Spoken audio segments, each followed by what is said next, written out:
Naikwento ni Lee sa kapwa Sparkle housemate na si Princess kung gaano siya ka na-off sa mga kilos ni Inigo. Aniya pa, si Inigo ay busi sa kanya.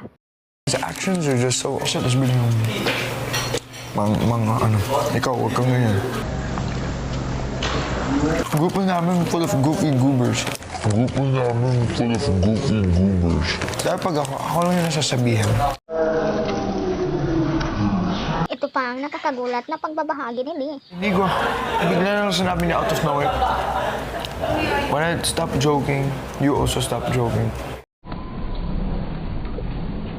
May mga payo naman si Princess. Well, I guess we should talk to him about. Ngunit nagmamatigas si Lee. Ayoko to make things uncomfortable. We're gonna be in the same cell.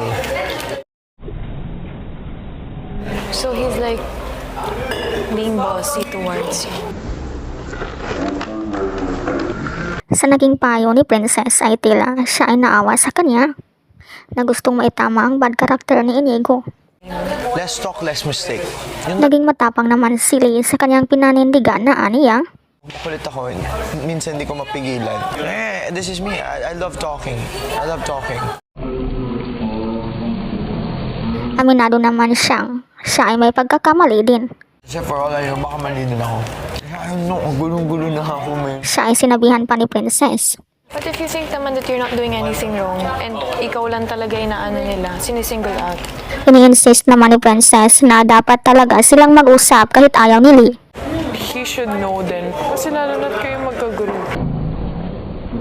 Magkagrupo sina Lee, Heath, Fred at Inigo na kanilang tinawag ang kanilang grupo na Interlinked Minds. Hindi pala nagustuhan ni Lee ang ugali ng kanyang groupmates. Ngunit baka tama din si Princess na nasa sa kanya din minsan ang mali. Kaya hindi niya gusto ang kanyang mga kasamahan. Ikaw, anong masasabi mo dito?